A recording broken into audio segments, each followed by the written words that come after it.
So whenever we feel like we have to over-identify or overcompensate in order to be powerful, there's two kind of people that come up with that I work with. One of which was a doctor, the other one of which works in asset management and corporate finance, right? So two kind of dog eat dog worlds, which makes sense because you don't think about it, but I know at least I mean, we've worked with a few nurses and a few doctors over the years when we were in social stage together, when we were in that company. So we kind of know that it's still like a bit of for lack of a better term, like a big dog industry, because you do have that Mm, really strong need or want to help people, because you really are helping people in the health field. But then it's also because it's so status based and there's a whole hierarchy and there's an unspoken hierarchy as well between nurses and doctors. You have this kind of, you're almost playing into that hierarchical power structure. And then obviously in corporate, does that really need any more introduction? Because in that one, from what I've heard, both from this client and other people that have been on it, it's just basically a pissing contest, all that kind of stuff. So it makes sense why they were like this. But the reality of it is it's getting in the way of not even, let's even take work out of it, but like their personal life and their friendships. Because when you have an over analysis of always evaluating your own value and power, the person in front of you's value and power, and then the environment as a whole, it just puts up so many walls in between you, which is why both of these guys really struggled with intimacy, being able to feel like they actually have a true connection with somebody. And then third, which is a sneaky one, which is choosing the wrong person, the wrong partner in relationships, because their reticular activation system, their RAS, is focused on this value power dynamic, right? And if you're focused on yeah. that, then you're going to attract other people into your life that also have that focus because there's just so much shared world, there's so much overlap. So for one of them, it made him doubt himself constantly especially when he left that world and now he has his own business. And there's a bit of that in business, although it's kind of more insular, especially if you're working on your own because he's a founder in his company. So there's that.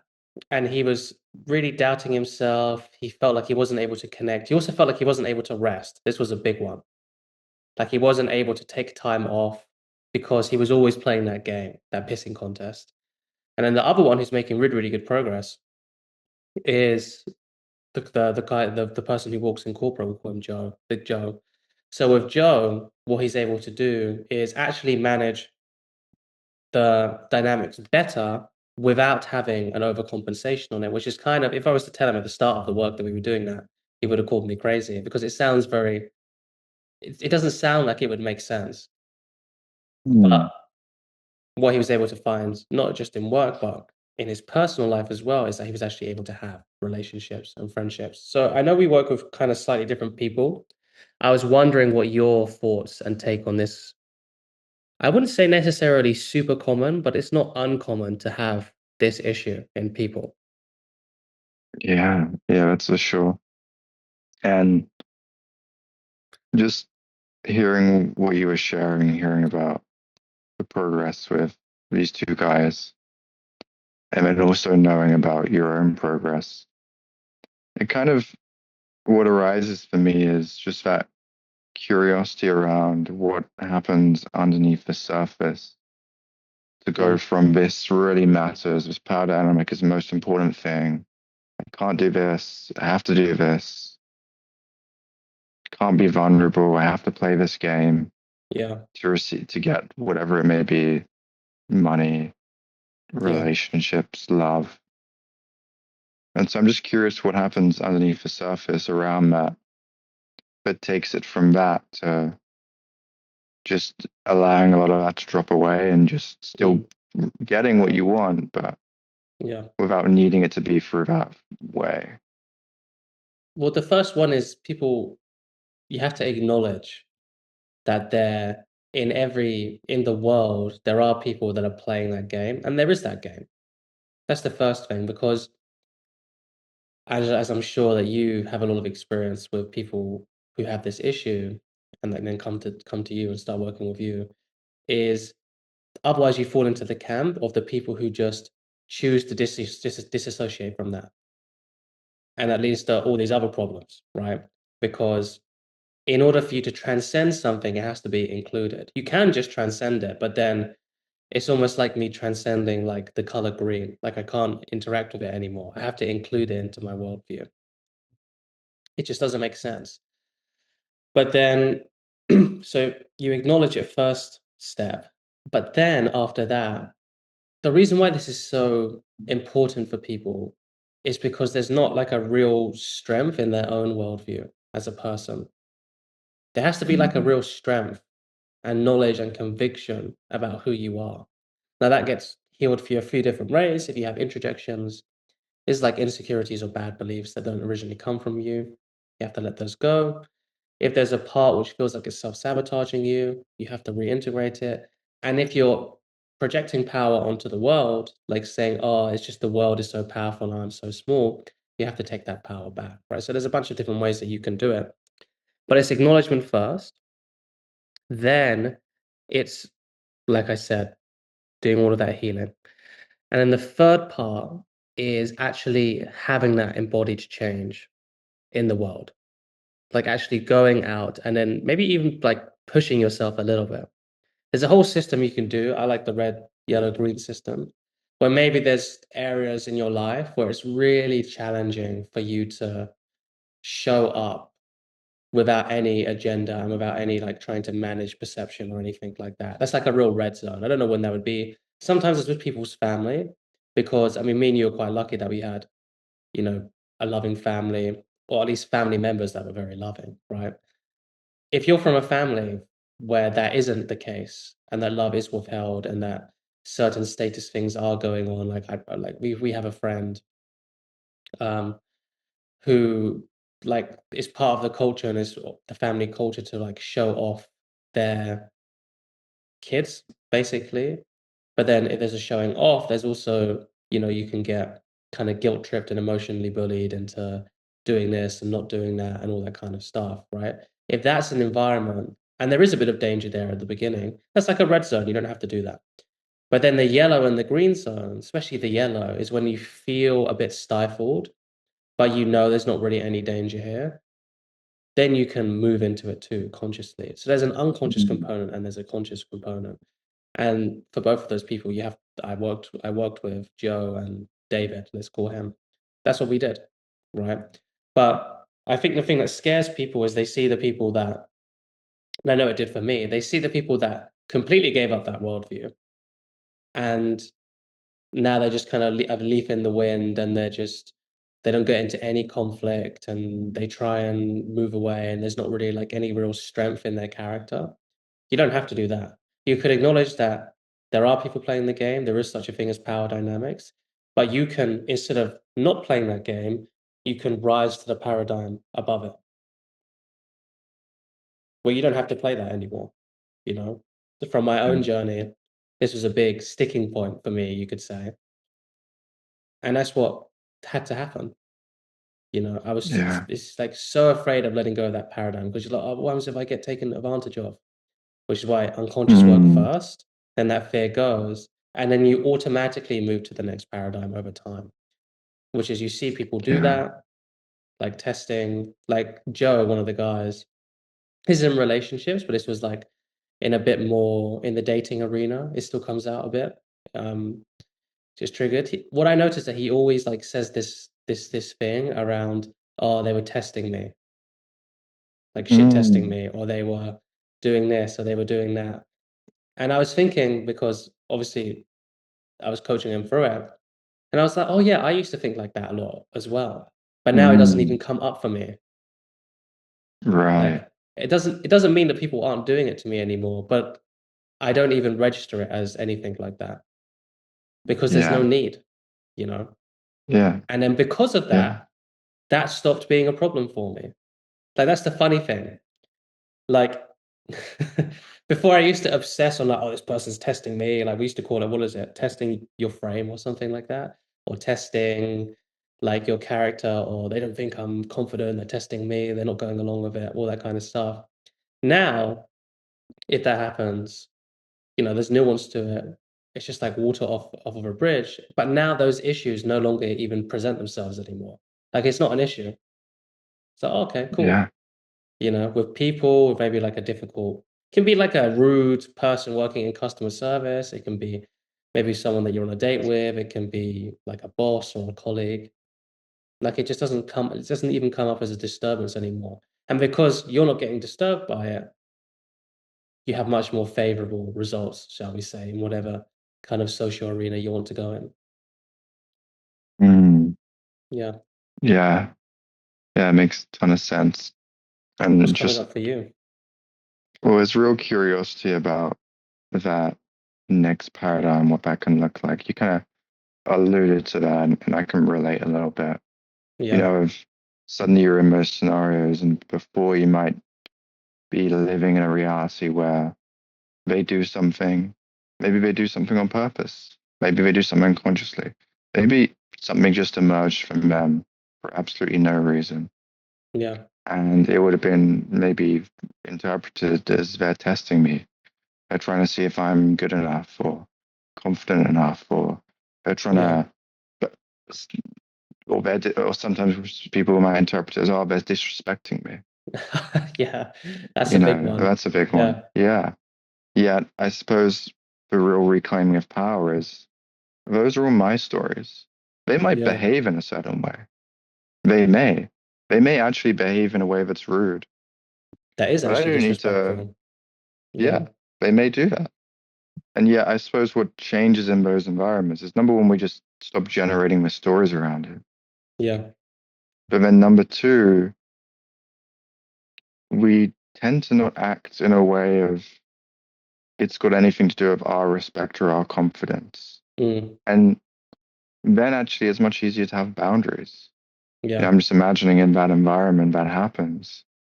Before it might have been, oh, this is a test to test my frame. And now I need Yeah. to show that I'm confident. Yeah. But I don't know if it's probably similar for you now. It'd be like, I don't know if I want to be around someone who's genuinely rude. Yeah. That sounds like not so much fun to hang out with them. If Yeah. that's what's actually happening. What have you got to prove? There's instead of trying to prove that I'm Yeah. confident, I need to be with them. Maybe they're just not like right for me. And you Yeah. said it at the beginning of the third thing if they choose people that are wrong for them. Yeah. It's like probably that's a great scenario of it because instead of Yeah. just being turned off that someone's genuinely being a little rude and a little weird Yeah. when we've just met, right? And that's just in their character. It's a little bit strange. Yeah. They might go, "Oh, I need to prove my confidence here."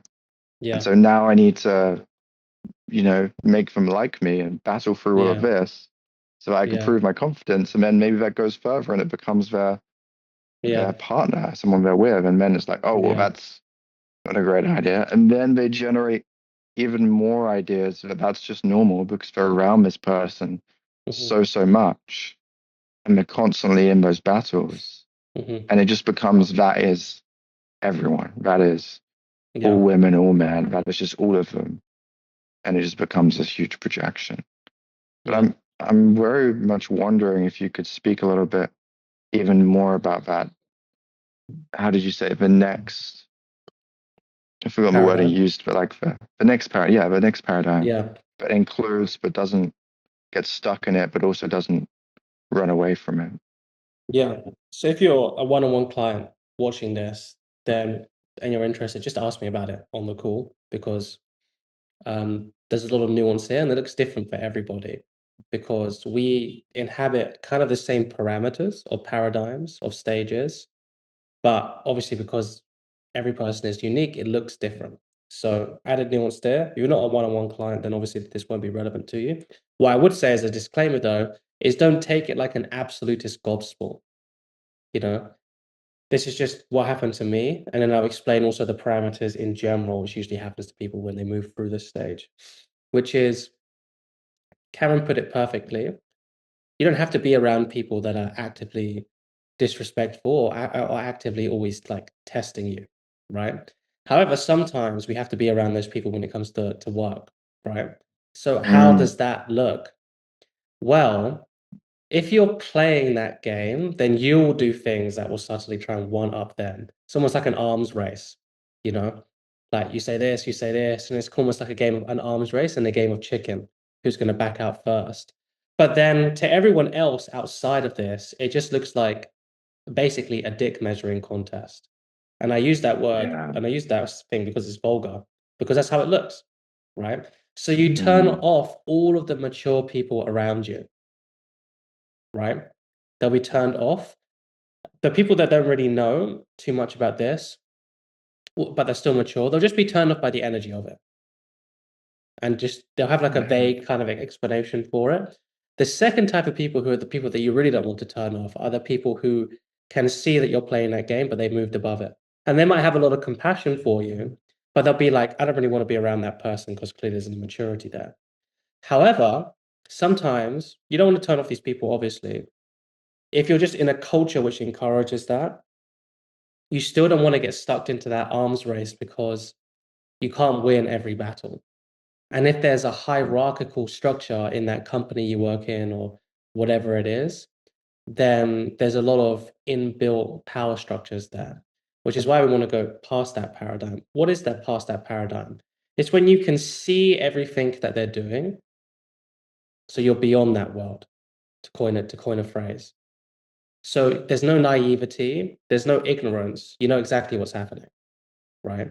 Automatically, you're protected, because that's what will be a big kind of fear for people. Will I be not protected? No, you'll be totally protected and fine. And from that space, you can just gently call people out. Like, hey, like I feel like you're doing this. I could be wrong, but this is what you're doing. And you don't just talk in like vagueness. You have to be like, hey, this is what I think you're actually doing. What is your opinion on this? What happens when you do this? It's so funny because people are so concerned about being seen as confident, having a strong frame, all that kind of stuff. This is the strongest frame without it being because it's beyond the frame. A frame is something you do, is something that you adopt. This is just where you are right now. It's almost like with when people want to talk about frames or being seen as powerful or this kind of thing. I'm not really getting the right wording for it here. Maybe you can help me out. But that kind of theme, you can act like that, but it's still just an Mm, imitation of somebody who just is like that. That's where it comes yeah. from. Like all of these like confident trick. I'm not sure if you know, like there's a bunch of YouTube channels like confidence tricks or like charisma hacks and all that kind of stuff. Mm, Well, how they get it is because they look at somebody and they try and copy the behaviors of somebody who just is there. So you're yeah. still being an imitation. Whereas when you're at this paradigm, you become the person that people copy. And it's Mm, also how, to coin a phrase that our mentor Pierre used to say all the time, you can break all of the rules in the book like this because it doesn't matter because yeah. there's something deeper, right? Because if at the very core, this is why I'm saying, I used all that disclaimer about nuance before. And I think, Cameron, you know exactly what I mean. And it would actually be really good to get your description of this because we'll describe it in two different ways. It's like if you can break all the rules and still be that guy, so to speak. It's like if someone's playing that power dynamics game, if you're in that game, you're beholden to the rules of that game. But if you're Yeah. outside that, almost like a referee, it's the referee in the game which is the most powerful, which is the most Mm, omniscient, the most omnipresent, right? They're the one that have the same, but no one thinks about them. When you think about like a big sporting event, unless you're a very specific person, you don't get hyped about like which referee is reffing the game. But yet they're the thing or they're the person that decides it. That's who we're becoming yeah. almost, you know? And if a good Mm, and just like a good referee, it's like a real soft power because they let that game being played. They let that game be played. It has minimal acupuncture yeah. points, right? But at the end of the day, they're unshakable. You can't say no to them. When they make a decision, like that's it. Like it's Yeah. done, right? It's almost like that's what's happening here. That's what we mean by moving beyond the paradigm. But if the referee just completely transcends the game and starts making up his own rules, he just gets fired. That's why it's transcend Yeah. and include.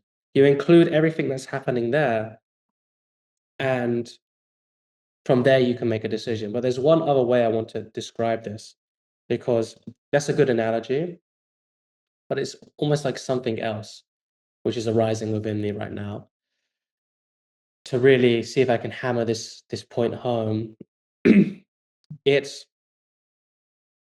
like there's something deeper there, which the whole reason why people play that game of power dynamics is to get a reaction from you. And we can be unreactive or we can be grounded, but that's still within the confines and the rule of that game. But if instead you've cultivated an internal ecology where you can't even be reactive, if that makes sense. So it's not being Yeah. unreactive, right? It's like you can't actually be reactive to that. Like the same way if a Yeah. toddler tries to do like some, because this is what toddlers do, they try and like guilt trip you and that kind of stuff sometimes. The same way that that doesn't affect my sense of self, self-worth, or anything like that, because you can just see it so clearly, and also with a lot of love and compassion. It's like it's not like I'm being unreactive with the toddler. You know? Like Yeah. technically I am, but like I can't even it's like you see how that question or that concern wouldn't even come up to anyone that's like thinking sanely to a Yeah. mature adult. Yeah. It's the same thing.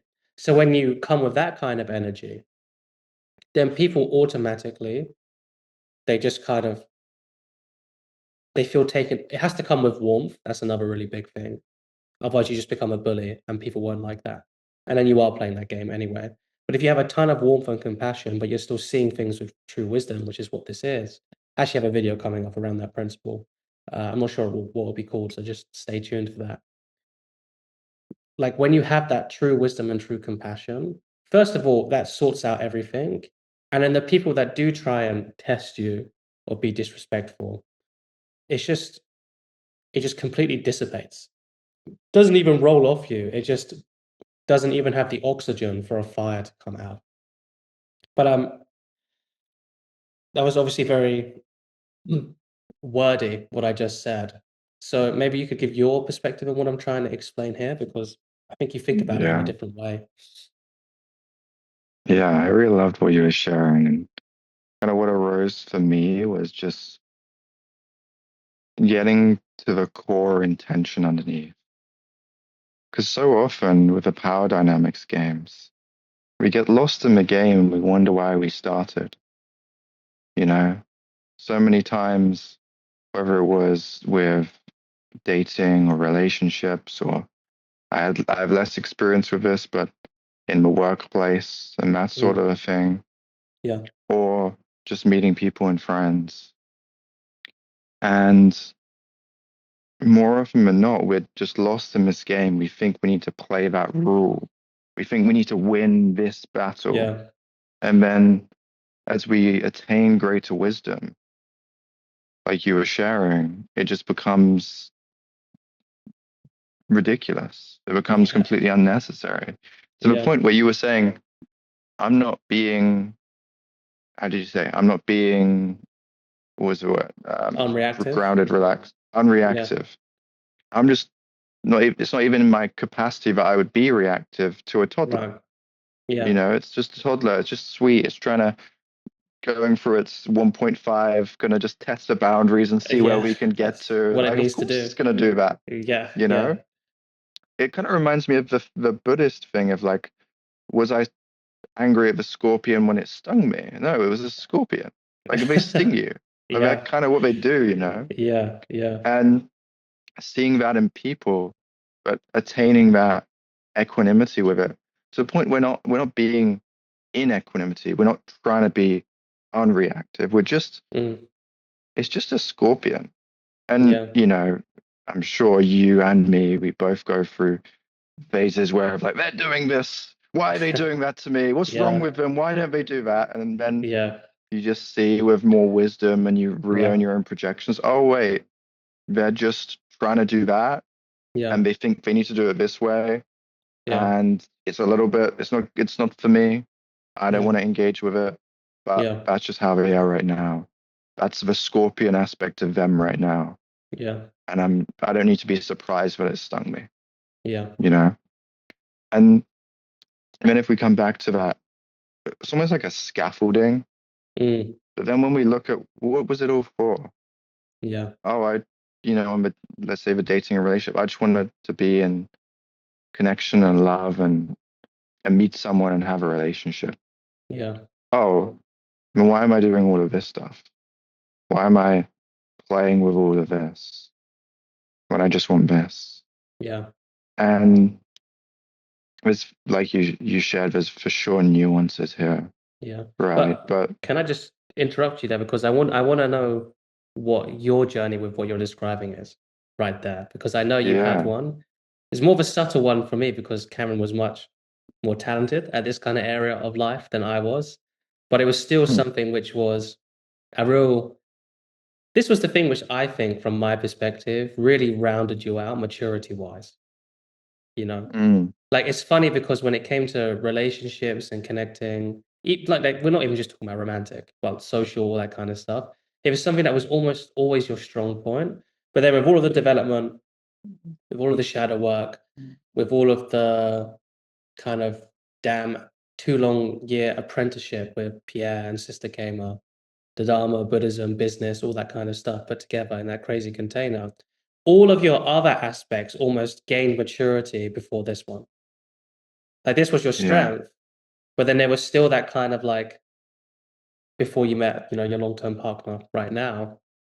It's almost like you were yeah. spinning your wheels in that, at least from my side. Let me know if you think I'm being unfair there. But that's what was No. coming up for me. I want to know what your journey was with that. Yeah, I mean, even within this relationship, it's been a beautiful thing. It's been very challenging at times. And one of the core things that had to drop away was a little bit of a real sensitivity.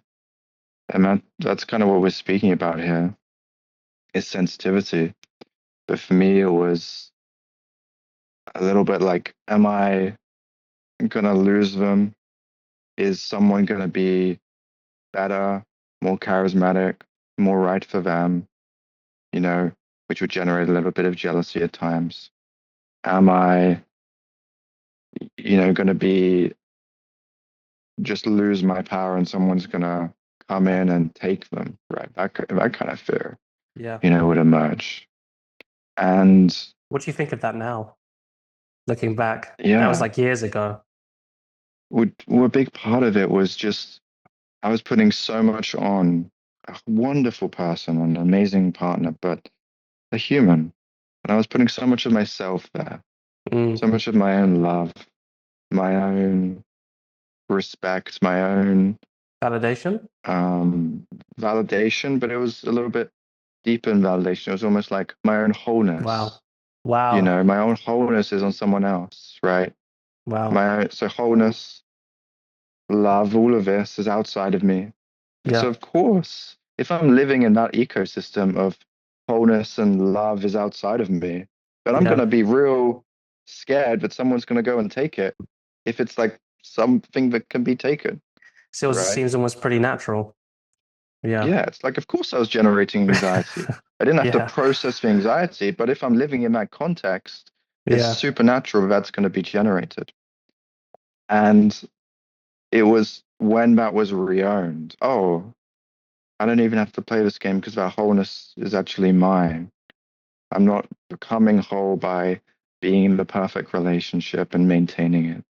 Mhm. That's there. And then when that happens, if anything were to happen, it would be incredibly sad, of course. Any relationship ending, whether it's through whatever means, would be very, very challenging. But it wouldn't be anything about my wholeness. It wouldn't be about me. And so the grief would almost be more clean, which is sad, but you can go through that. But Mhm. when it's about you, when it's losing my wholeness, my sense of self, that's, of course, clinging is going to arise. And so if we take it back to that structure, it's like I thought I needed all of this, but I was trying to get the wholeness. Mm. And then when I realized, oh, I didn't even need that in the other person, they don't generate my wholeness. when I was doing all of the things that we were doing back then, being unreactive, um, playful, curious, joyful, these wonderful things, but they were done from at least for me, they were done from a doing place. I'm doing this, right? Because I Yeah, know this works really well. I enjoy it and it helps me connect with people. But when the wholeness was reowned, it's like, oh, I can do that if I like. I But I can do can that if also I be really like. reactive if I want. Yeah, And it's like yeah, that. I don't care if I'm reactive. Like I'll be reactive, but it doesn't really matter. yeah, It's not exactly. got anything to do with my wholeness anymore. And so Yeah. we developed that Also, idea of meta equanimity. Yeah, go on. well, I was going to say that I got excited because it's so easy to, with this kind of stuff. So, like I said, if you're a one-on-one client and this is something that you want to know more about, please just ask me on the call because I can apply it to your situation more because it's so easy to get almost like, oh, well, then we'll get to the place where reactivity isn't even a question, right? That was definitely a phase that I went through for a few months in my journey. Like you start really craving that.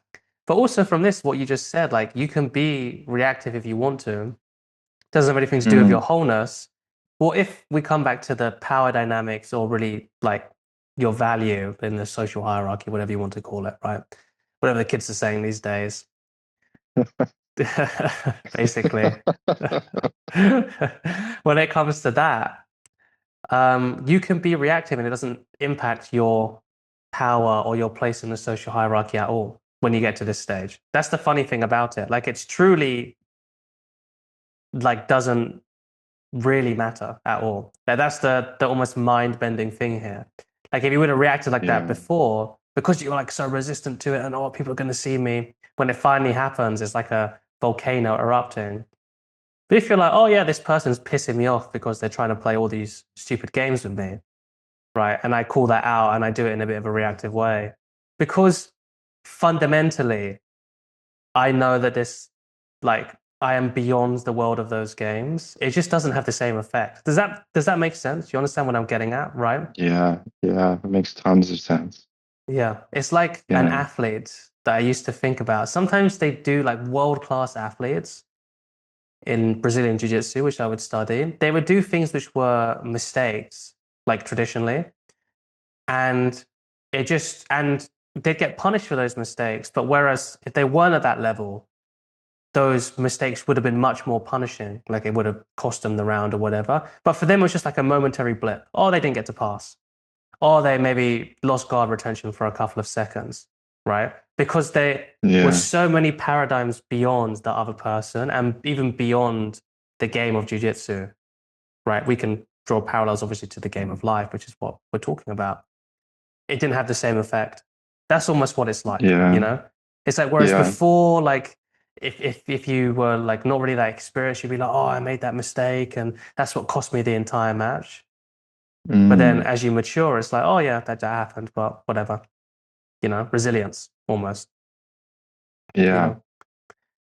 I only had that in a few Yeah. matches. I'm not trying to say I was at that level like for the whole for my whole career or anything like that. But I had that for a few matches where it was just so much of a fundamental difference. It didn't really matter at all, you know. Mm, And normally, this is the funny part, if we're gonna go deeper into this analogy. When somebody gets like a small victory over you in a match, like a positional dominance, maybe they even pass, which isn't really small, but I guess it's depending on the rules that you're playing. It can kind of put them in positive momentum and you in negative momentum. But when you're just above the paradigm of where somebody's at, that doesn't even come into it anymore. Like there's a specific match which I'm remembering where I destroyed this guy basically in the first 3 minutes, and it was like a 6 or 7 minute match. And then he managed to pass, which is something which hadn't happened to me in such a long time. And then I regained guard and I swept and passed him again. And I'm pretty sure I submitted him, but then I think I won on like a 15-point difference or something like that, like something crazy. Whereas mm, before, like if there wasn't such a difference in level between us, that could have started a whole can of worms that I was never able to dig myself out of. But it's almost like the yeah. concept of momentum couldn't even take root because there was such a level of difference there. Yeah. I mean, from the opposite perspective of being someone who sucks at jujitsu, when I'm rolling with these guys who are like you know, levels above me. It's hard Yeah. from the bottom to see how high the top is because it all looks high, Yeah. right? But I'm rolling with them and I'm like, they basically give me stuff. And I'm Yeah. in side control that I've been working on for the last 3 months to get a little bit like of actual chest to chest pressure. Nice. And still they just like slip out, no problem, easy. And what was arising for me when you were speaking about it, that is whenever they go into a new movement, even if it's brand new for them, their body is primed for it and it just works. Even Yeah. if I've been drilling that for like, I don't know, 10 sessions and they've just done it the first day, their Yeah. body is just primed for it, but it just works for them. And mine's Exactly. still like trying to get it going and not really figuring out what it is. And I'm like, is it Mhm. this? Is my foot in the wrong slight angle? Yeah. But they don't care Invisible about that. jujitsu. Yeah. Yeah, exactly. It's invisible jujitsu. It's the same in, what we've been speaking Yeah. about. You They're can do just that the in body is just social ready for it. dynamics as well. It's like being invisible jujitsu in like relationships or whatever, because you've just been there so often that these things, like you said, just roll off you, you know? Yeah, I mean, there's this guy who I work with who he runs teams now, but he used to be just a closer, right? Okay, And yeah. he was really, really skilled, but it was not through any actual doing the right thing. He had the Wow. unbelievable invisible closing. So much so that um he worked for a pretty high level guy in the industry, and the guy who was running the teams and all of that wouldn't show his videos, right? Wouldn't show his calls Wow. because it would fuck everyone else up. Because they'd be like, "We can't, you should not be doing that." He does Yeah. it, and he's like Yeah. closing it, I don't He know, gets to like play by his own 60, rules. 70%. He plays by his Yeah. own rules. And you know what? Because he's a good trainer.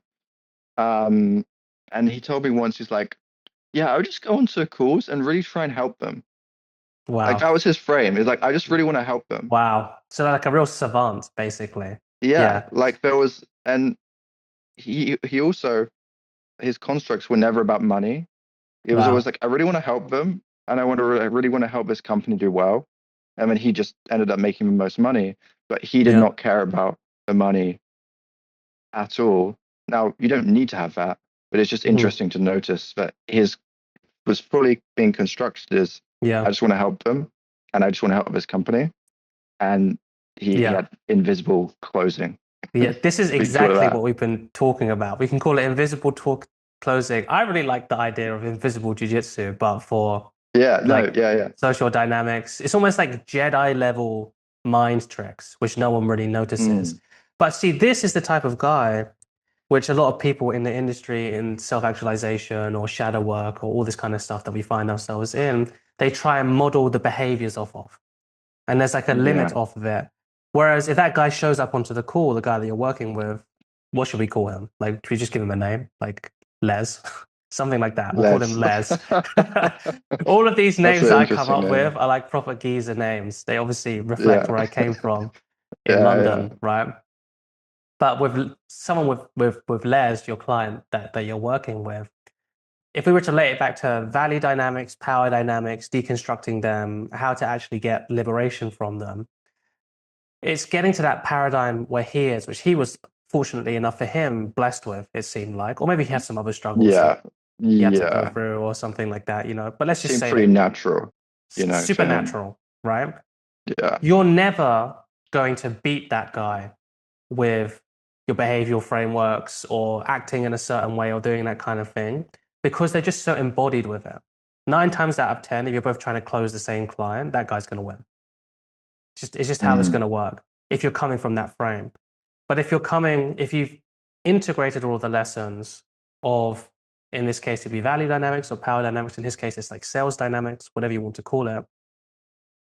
Then you think when this guy shows up to the call and somebody is being rude or disrespectful to him, do you think that's going to affect him in any way? No, not at all. Right. Whereas people can run through their scripts like, you'll destroy the objection, you got to do this, you got to do that, all that kind of stuff. Because he is, in this case, that guy. He's got his invisible jujitsu. it just is a breeze for him. And he probably doesn't even register that this person is shit testing him or this person is Mm, disrespectful or anything like that. He can register it like he's not being naive. But what I mean by a register is he's not registering it as a threat, which is what everyone in the value and the value and power dynamic stuff that we've been talking about yeah, would. And it's when you, if you're not registering something as a threat, how are you viewing that person? Probably with compassion, and you're not putting them above you. We can say those things pretty yeah, safely, right? It's the putting yeah, things above you, pedestalizing them, which is making you feel like you have to play this power game in order to reach them. But you're the one putting them up there with your empowerment. So you can just stop that by putting it by re-owning it. And now suddenly you're at the same level yeah, again. They're not below you. That's very important to say because that will cause other issues, right? The other issues, which is it can make you seem more narcissistic, it can make you seem arrogant. This stuff affects you long term. Can also, it puts a barrier in the opposite way between you and other people too, if you have a sense of superiority to them. The same way there's a barrier between me and like a toddler in terms of a friendship that we can have. You know, it's not because like I think he's better than me. It's just we're not in the same like it's like there's no relationship there at all that can happen other than yeah, like the uncle and the nephew relationship or the big brother little brother relationship. yeah, But it's horizontal all the time, right? Something that's really well put by Pierre, who I get a lot of influence when it comes to this kind of stuff. But so they're not above you, but you, or if you're in that dynamic, you're the one putting them above you because it's a threat. Oh, danger, this person's big and scary. But if you can, instead of addressing the threat, address the fact that you're pedestalizing them and putting them above of you in the value or power dynamic, and instead recognize that you have all this beautiful empowerment and also all of this beautiful value, which isn't dependent on external validation, then this is how you achieve that invisible jujitsu or that invisible closing of right, layers or whatever. yeah. And even just noticing that, because you, when we're sharing this, you may be like, they're not above me, right? Which I feel that, there's many Yeah, times where I have not wanted to feel that way. It's I'm above them, right? yeah, But often we put ourselves above because of this, yeah, right? When we put power outside of us, we have to kind of, do that seesaw dynamic where if they're a little bit like this, okay, no, no, we're going to swing the other way yeah, when we're there below us yeah, to compensate. But then when we explore a little bit more, it yeah, just becomes unnecessary and we can re-own that power again. yeah, yeah. So I'm curious, this Les guy, did he ever struggle with, obviously not with sales, right? But with any of the stuff that we were talking about? Maybe there's not. I just wanted to know if there was. No, we've spoken about boundaries, Okay. right? Because he would always want to try and help people. Yeah. And sometimes that would lead to problems with boundaries, but it was never a real value thing or a real power thing. Just didn't seem to have any of that naturally. For whatever reason, he didn't construct the world in that. So that didn't arise for him in the work that we did.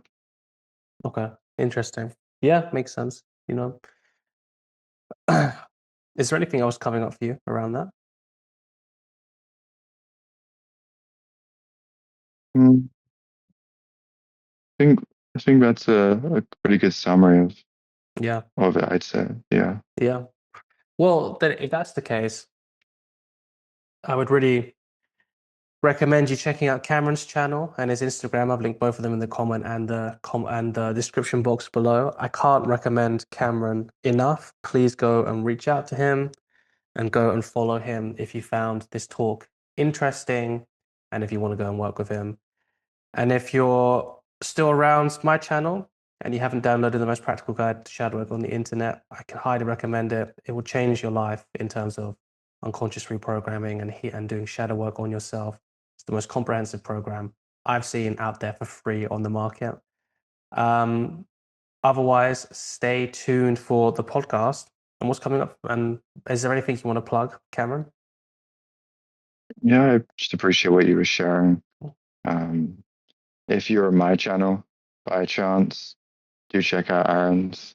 And I'd highly recommend for anyone who is watching this and does feel like they want to take a next step, whoever might feel more aligned for you, then just reach out to them, whether it's me, whether it's Aaron. I think we're both quite different. And so I just, yeah, very much encourage that.